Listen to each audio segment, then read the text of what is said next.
Kanika mall में घूमने आई थी, जहां उसको मेकअप की दुकान पर काम करने वाला शॉपकीपर बहुत पसंद आया, जिसे देखकर वो अपनी दोस्त प्रियंका से बोली, प्रियंका देख ना यार, उस बंदे को कितना हैंडसम है, ऐसे लड़के मुझे क्यों नहीं मिलते। अबे छोड़, वो तेरे टाइप का नहीं है, और वैसे भी वो एक शॉपकीपर है और तू एक अमीर बाप की बिगड़ी हुई औलाद। हाँ तो क्या हो गया, जो इंसान मुझे पसंद आता है ना, मैं उसे हासिल करके रहती हूँ। तो रुक, मैं उससे बात करके आई। कनिका उस लड़के के पास जाती है और उसकी शर्ट पर उसका नाम पढ़ने के बाद बोलती है, हेलो मिस्टर विवेक, क्या आप मुझे अपनी शॉप के बेस्ट मेकअप प्रोडक्ट्स दिखा सकते हैं? या sure ma'am, please come with me. Kanika Vivek के साथ शॉप के अंदर जाती है, जहां विवेक उसको सभी यूज्ड सैंपल दिखाने लगता है, जिस पर कनिका बोलती है, एक मिनट, मुझे अनयूज्ड प्रोडक्ट दिखाइए, मुझे सेकंड हैंड चीजें पसंद नहीं है, और आप चिंता मत कीजिए, और मैं कुछ देखूंगी तो बिना खरीदे नहीं जाऊंगी। विवेक उसको अपने महंगे प्रोडक्ट्स दिखाता है और कनिका बिना किसी मोल भाव के सब कुछ खरीद लेती है। साथ ही जाते जाते विवेक से कहती है, वैसे ये सब मैंने आपके ऊपर भरोसा करके ली है, उम्मीद है आप मुझे बेकार चीजें नहीं देंगे। आप चिंता मत करिए मैम, आपको सबसे बेस्ट चीज ही दी है। मैम नहीं, कनिका बोलो, और हाँ प्लीज आप मुझे अपना नंबर दे दो, अगर कोई प्रॉब्लम होगी तो मैं आपसे सीधा फोन पर बात कर लूंगी।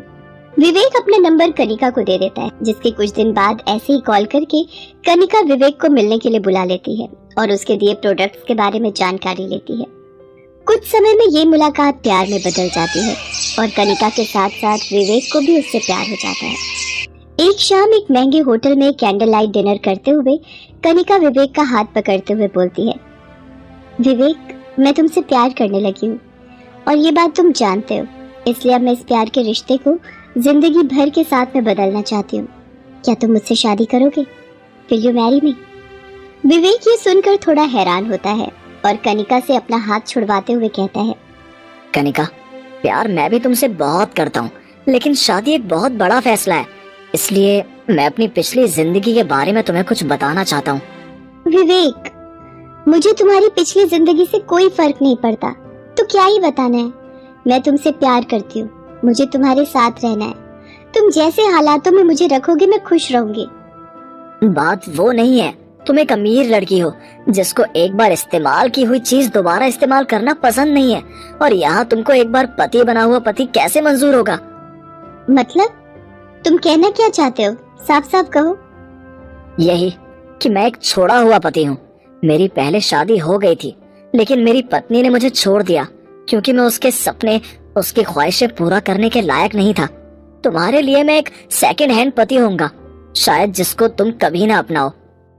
ये सब सुनकर कनिका को अपने कानों पर बिल्कुल भी विश्वास नहीं हुआ और वो विवेक को बिना कोई जवाब दिए चुपचाप घर वापस आ गई और अपने कमरे में सारे सामान को तहस नहस कर दिया और चिल्लाते हुए कहने लगी, नहीं नहीं नहीं, मैं जिससे प्यार करती हूँ वो सेकंड हैंड नहीं हो सकता। मेरा विवेक सिर्फ मेरा है, मुझसे पहले उसकी जिंदगी में कोई और था, मैं ये कभी बर्दाश्त नहीं कर सकती। कनिका की आवाज सुनकर उसकी माँ पूनम उसके कमरे में आती है और कमरे की हालत देखने के साथ साथ कनिका की हालत देखकर उसको प्यार से गले लगाती है और बोलती है, मेरी बच्ची क्या हुआ तुझे, आज से पहले तू कभी नहीं रोई मेरी लाडो। कनिका रोते रोते सब कुछ माँ को बताती है, जिसके बाद उसकी माँ उसको समझाते हुए कहती है, देख बेटा, प्यार फर्स्ट हैंड या सेकंड हैंड नहीं होता, प्यार तो हमेशा प्यार होता है और प्यार का रिश्ता हमेशा नया होता है। विवेक तुमसे बहुत प्यार करता है, इसीलिए तो उसने तुम्हें सब कुछ सच सच बता दिया ताकि सच पता चलने पर तुम उसे छोड़कर ना चली जाओ। लेकिन माँ, उसकी पहले से पत्नी है, उसकी जिंदगी में मुझसे पहले भी कोई और है। तो क्या तेरी जिंदगी में कभी लड़के नहीं आए? तू क्या कभी किसी से पहले नहीं मिली? भले ही तुझे किसी से प्यार ना हुआ हो, लेकिन तूने दोस्त तो बनाए थे ना। ऐसे ही विवेक की भी पत्नी थी जिसने उसके प्यार को नहीं समझा और वो उसे छोड़कर चली गई, और वही गलती तुम भी करने जा रही हो। रिश्तों में प्यार होना जरूरी है बेटा, तुम्हारे और विवेक के रिश्ते में बहुत प्यार है। और हाँ, इंसान कोई सामान नहीं होता, इसीलिए वो कभी सेकंड हैंड भी नहीं होता। अपनी माँ की बात से कनिका का मन बदल जाता है और वो विवेक को सेकंड हैंड पति बनाने के लिए तैयार हो जाती है। उसकी सहेलियों ने उसको बहुत चिढ़ाया लेकिन अपने प्यार की खातिर वो अपने सेकंड हैंड पति के साथ ससुराल में आ गई, जहां उसकी सास सरला ने बड़े ही लाड प्यार से उसका स्वागत किया। कुछ ही समय में विवेक के प्यार ने कनिका को ये सेकंड हैंड हस्बैंड वाली बात को भी भूलने पर मजबूर कर दिया। वो अपने नए संसार में खुशी खुशी रहने लगी। लेकिन एक दिन हिना नाम की एक औरत उनके घर पर आई और विवेक के बारे में पूछते हुए बोली, हेलो, विवेक है घर पर? तुम कौन हो और तुम्हें विवेक से क्या काम है? मैं जो भी हूँ, तुम सिर्फ ये बताओ विवेक है घर पर या नहीं। तभी वहाँ कनिका की सास सरला आती है।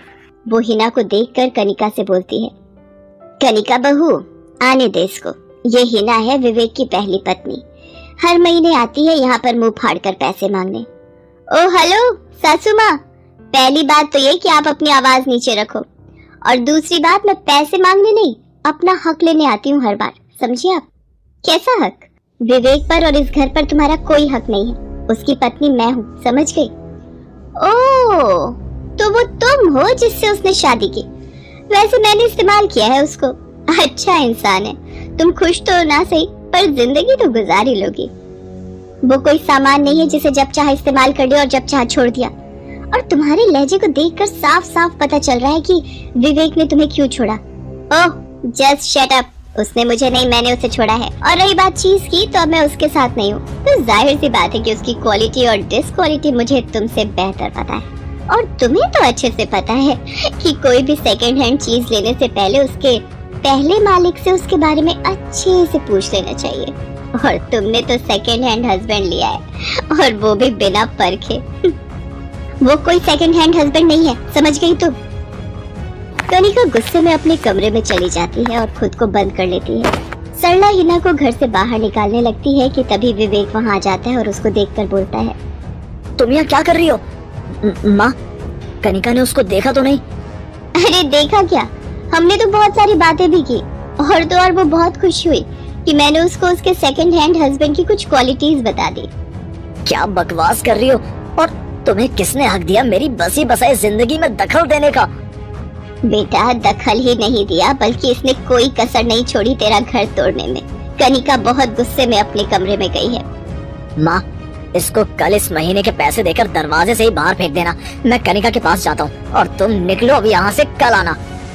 विवेक जल्दी से कनिका के पास जाता है, लेकिन गुस्से में उसने दरवाजा बंद किया होता है, जिस कारण दरवाजे पर ही खड़ा विवेक बोलता है, देखो कनिका, जो हुआ उससे तुमको बुरा लगा, लेकिन तुमने खुद देखा कि हिना मेरी कोई इज्जत नहीं करती।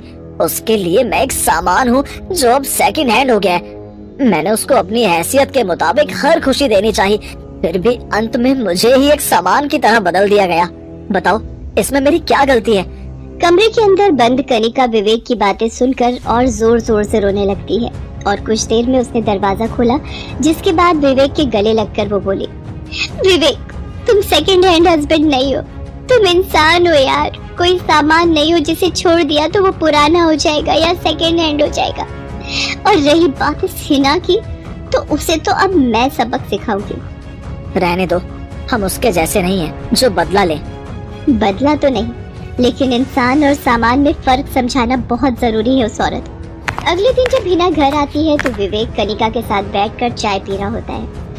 ये देखकर हिना बोलती है, अरे वाह, सेकंड हैंड हस्बैंड के साथ चाय पी जा रही है। वैसे तुमको तो चाय पसंद ही नहीं थी ना? आ गई तुम, आओ आओ। हिना सोफे पर बैठने जाती है, तभी कनिका उसे टोकते हुए बोलती है, ओह सुनो सुनो, सोफे पर नहीं, नीचे बैठो। वो क्या है ना, हम पुरानी चीजों को सर और सोफे पर नहीं बिठाते। व्हाट द हेल, मैं कोई पुरानी चीज नहीं हूँ, समझी? तुम एक ऐसी पुरानी चीज हो जिसको कोई नया खरीदार मिल ही नहीं सकता, इसलिए तुम अपने पुराने मालिक के पास मरम्मत के पैसे लेने आती हो। क्या बकवास कर रही हो? तुम्हारी हिम्मत कैसे हुई मुझे चीज बोलने की? जैसे तुमने कल मेरे पति को कहा था ना, तो मुझे बुरा लगा था, और आज मैंने कहा तो तुम्हारे तन बदन में आग लग गई। लेकिन क्या करें, तुम्हें यही भाषा समझ में आती है तो यही सही। तुम्हारे लिए लोग सामान है तो इसी भाषा में बात करेंगे ना। और हाँ, यहाँ आकर हर महीने पैसे लेना बंद करो अब तुम। ये कहकर कनिका हिना के हाथों में नोटों की गड्डी पकड़ाते हुए कहती है, ये लो तुम्हारी 1 साल की किस्तें, और अब मुझ पर रहम करके ना अपना ये पुराना और गंदा सा मुंह लेकर अगले साल मेरे सामने दोबारा मत दिखाई देना। अब निकलो यहाँ से, तुम्हारे जाने के बाद घर की सफाई भी करनी है। वो क्या है ना, पुरानी चीजें जब घर से निकलती है तो बड़ी गंदगी फैल जाती है। और तभी हिना गुस्से में वहां से चली जाती है, जिसके बाद वो कभी भी विवेक की जिंदगी में वापस नहीं आती। साथ ही कनिका उसको ये अच्छे से समझा देती है कि इंसान कोई सामान नहीं जो उसको सेकंड हैंड बोला जाए, और उसका पति कोई सेकंड हैंड पति नहीं बल्कि एक अच्छा और जिम्मेदार पति है।